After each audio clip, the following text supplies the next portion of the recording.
அனைவருக்கும் ஸ்தோத்திரம். தொடர்ந்து தொடர் வேதாகமத்தில் இந்த நாளிலே எஸ்ராவின் புத்தகம் 9ஆம் பகுதியை தொடர்ந்து வாசிக்கலாம். எஸ்ரா 9, வேற்று இனத்தாரோடு கலப்பு மனம் செய்தல், கண்டிக்கப்படல். இவைகளுக்கு பின்னர் அதிகாரிகள் என்னிடம் வந்து, இஸ்ரேல் மக்களும் குருக்களும் லேவியரும் கானானியர், இத்தியர், பெரிசியர், எபூசியர், அம்மோனியர், மோவாபியர், எகிப்தியர், எமோரியர் ஆகிய நாட்டினரின் வெறுக்கத்தக்க செயல்களில் இருந்து தங்களை காத்து கொள்ளவில்லை. ஏனெனில் அவர்கள் தங்களுக்கும் தங்கள் புதல்வர்களுக்கும் அவர்களிடையே புதல்வியரை மனைவியராக எடுத்து கொண்டனர். எனவே புனித இனம் வேற்று நாட்டு மக்களோடு கலக்கப்பட்டது. இந்த பற்றுறுதி இன்மைக்கு அதிகாரிகளும் ஆளுநர்களுமே முதற் காரணம் ஆவர் என்று கூறினார்கள். இதை கேட்டவுடன் நான் என் ஆடையையும் மேலுடையையும் கிழித்தேன், மேலும் தலைமுடியையும் தாடியையும் பீத்து கொண்டு திகைப்புற்று உட்கார்ந்தேன். இஸ்ரேலின் கடவுளின் வார்த்தைகளுக்கு அஞ்சிய யாவரும் அடிமை தனத்திலிருந்து திரும்பி வந்தவர்களின் குற்றத்திற்காக என்னை சூழ்ந்து நின்றனர். நானோ மாலை பலி நேரம் வரை செயலற்று அமர்ந்திருந்தேன். மாலை பலி நேரத்தில் நோன்பை முடித்து கிழிந்த ஆடையோடு மேலுடையோடும் முழந்தாளிட்டு என் கடவுளாகிய ஆண்டவரை நோக்கி கைகளை விரித்து நான் கூறியது, கடவுளே, உம்மை நோக்கி என் முகத்தை திருப்பி வெட்கி நாணுகிறேன். ஏனெனில் எங்கள் பாவங்கள் எங்கள் தலைக்கு மேல் பெருகிவிட்டன, எங்கள் குற்றங்கள் விண்ணை தொட்டு விட்டன.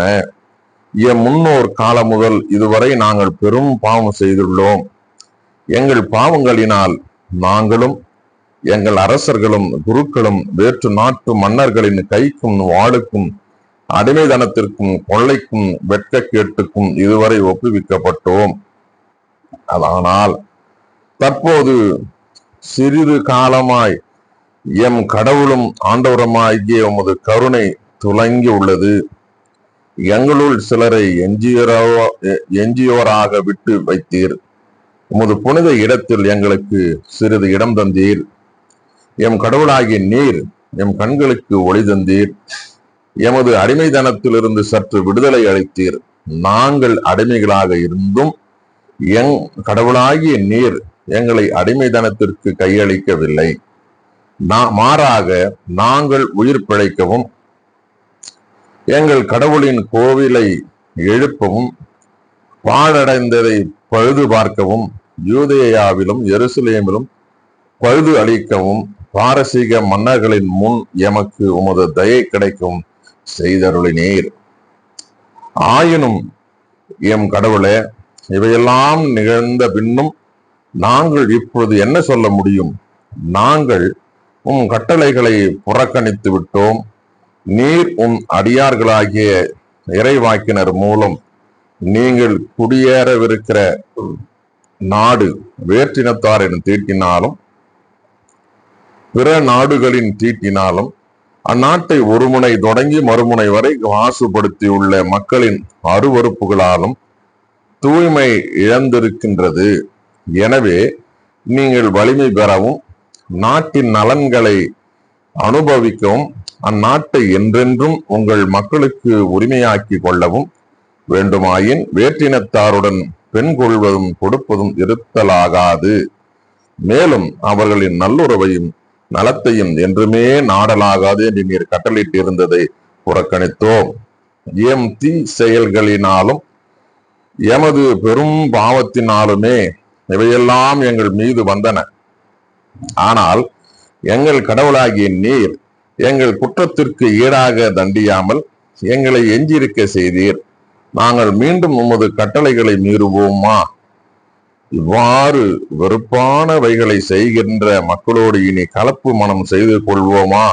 அப்படி செய்தால் எஞ்சியுள்ள எங்களுள் எவரும் இல்லாதபடி, யாரும் தப்பாதபடி நீர் எம்மை அழிக்கும் வரை எம் மீது சினம் கொள்வீர் அன்றோ?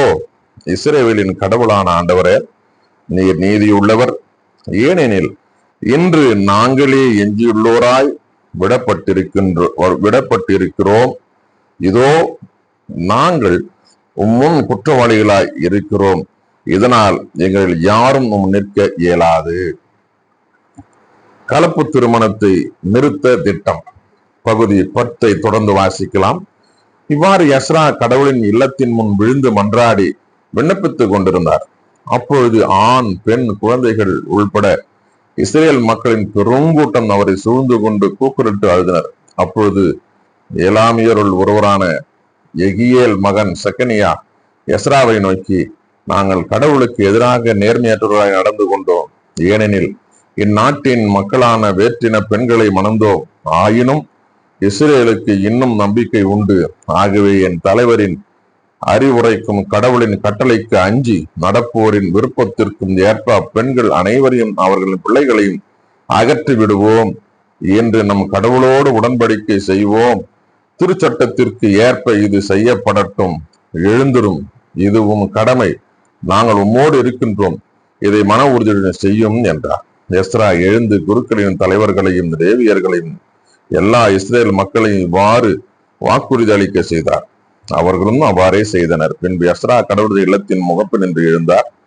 எலியாசிவின் மகனான யோகனானின் அறையினுள் சென்றார். அங்கே உணவு உண்ணாமலும் தண்ணீர் குடிக்காமலும் இருந்தார். ஏனெனில் அடிமை தனத்திலிருந்து திரும்பி வந்தவர்களின் நேர்மையின்மையின் பொருட்டு புலம்பி அழுது கொண்டிருந்தார். அடிமை தனத்திலிருந்து திரும்பி வந்த மக்கள் அனைவரும் எருசலேமில் கூட வேண்டும் என்றும், அவர்களுள் எவராவது 3 நாள்களுக்குள் வராமல் இருந்தால் மக்கள் தலைவர்கள் பெரியோர் ஆகியோரின் அறிவுரைப்படி அவனுடைய உடைமைகள் பறிமுதல் செய்யப்பட வேண்டும் என்றும், அடிமை தனத்திலிருந்து வந்தவர்களின் கூட்டத்திலிருந்து அவர்கள் விலக்கி வைக்கப்பட வேண்டும் என்றும் யூதாவிலும் எருசலேமிலும் அறிவிக்கப்பட்டது. எனவே யூதா பென்யமின் குலத்தர் அனைவரும் எருசலேமில் 3 நாள்களுக்குள், அதாவது 9ஆம் மாதம் 20ஆம் நாள் என்று ஒன்று கூட்டப்பட்டனர். மக்கள் அனைவரும் மேற்குறிப்பிட்டதன் காரணமாகவும் மழையின் காரணமாகவும் கடவுள் இல்லத்தின் வளாகத்தில் நடுங்கி கொண்டு உட்கார்ந்திருந்தனர். குரு எஸ்ரா எழுந்து அவர்களை பார்த்து கூறியது, நீங்கள் வேற்றின பெண்களை மணந்ததால் நேர்மையற்றவர்களாகி இஸ்ரேலின் பாவத்தை பெருக செய்துள்ளீர்கள். எனவே இப்பொழுது உங்கள் மூதாதையரின் கடவுளாகிய ஆண்டவரின் திருமுன் மன்றாடுங்கள். அவர் திருவுளப்படி நடங்கள். இந்நாட்டில் வாழும் மக்களிடமிருந்தும் வேற்றின பெண்களிடமிருந்தும் விலகி இருங்கள். அப்பொழுது குழுமி இருந்த அனைவரும் உரத்த குரலில் கூறியது, நீர் சொல்வதே சரி. உமது வார்த்தையின்படியே நாங்கள் செய்வோம். ஆயினும் இதனை ஓரு நாளில் செய்ய இயலாது. ஏனெனில் மக்கள் மிகுதியாக உள்ளனர். இது மாறி காலமாக இருப்பதால் வெளியே நிற்க முடியவில்லை. மேலும் இக்காரியத்தில் எங்களுள் பாவம் செய்தோர் பலர். எனவே எல்லா மக்களின் சார்பிலும் தலைவர்கள் இதன் காரணமாக மூண்ட நம் கடவுளின் கோபக்கனல் நம்மை விட்டு விலகும் வரை தங்கியிருக்கட்டும். நம் நகர்களில் வாழும் வேற்றின பெண்களை மணந்தவர்கள் அனைவரும் குறித்த காலத்தில் வரட்டும். அவர்களோடு ஒவ்வொரு நகரத்தின் பெரியோர்களும் அதன் நீதிபதிகளும் வரட்டும். ஆசாவேலின் மகனான யோனத்தானும் திக்வாவின் மகன் யாகிசியாவுமே இதை எதிர்த்து நின்றனர். மெசுல்லாமும் லேவியரான சபத்தாயும் அவர்களுக்கு உடந்தையாக இருந்தனர். அடிமை தனத்திலிருந்து திரும்பி வந்திருந்தோர் அவ்வாறே செய்தனர். குரு எஸ்ராவும் மக்கள் தலைவர்களும் அவருடைய மூதாதையரின் வழிமரபினபடியும் ஒவ்வொருவரின் பெயர் வரிசைப்படியும் 10ஆம் மாதம் முதல் நாள் இதை பற்றி விசாரணை செய்ய அமர்ந்தனர். முதல் மாதம் முதல் நாளிலே வேற்றின பெண்களை மணந்தவர்கள் அனைவரும் விசாரித்து முடித்தனர்.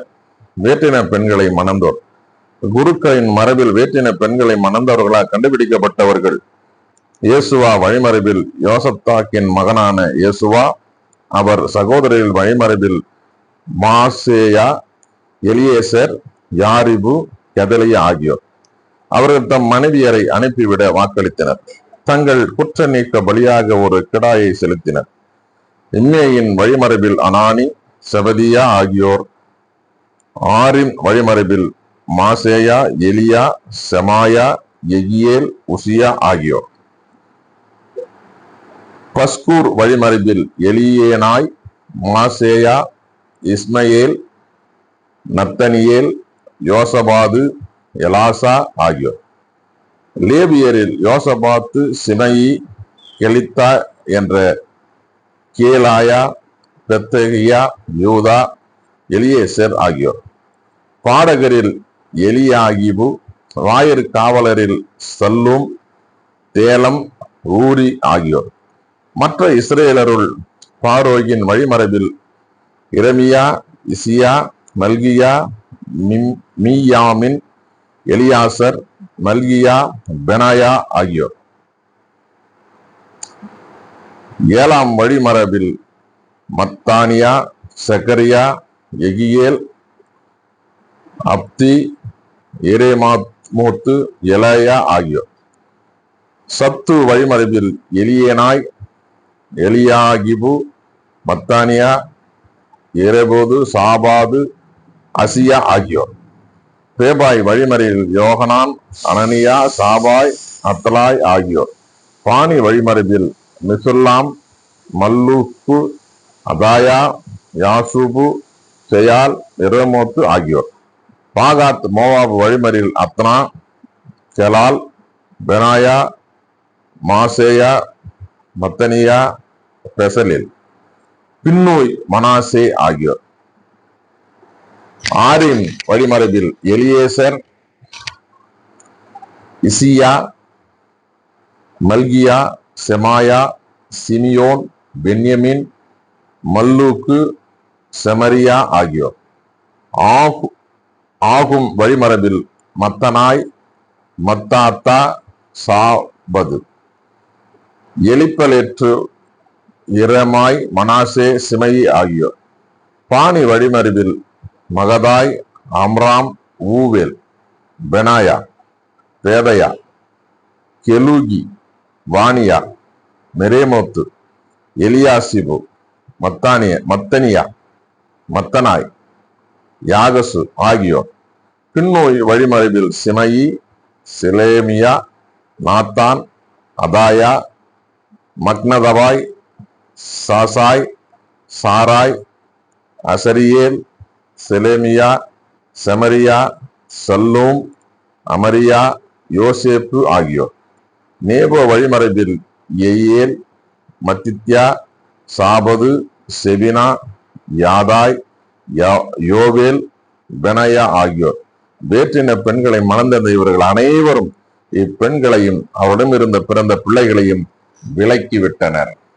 பிரியமானவர்களை, வாசிக்க தெரிந்து கொள்ளப்பட்ட எஸ்ராவின் புத்தகம் 9 மற்றும் 10 வாசித்து நிறைவடைந்தது. இதோடு எஸ்ராவின் புத்தகம் நிறைவடைந்தது. கர்த்தருக்கு மகிமையும் மாட்சிமையும் சதா காலங்களும் உண்டாகட்டும். பிரியமானவர்களை, தொடர்ந்து இந்த தொடர் வேதாகமத்தை இணைந்திருங்கள்.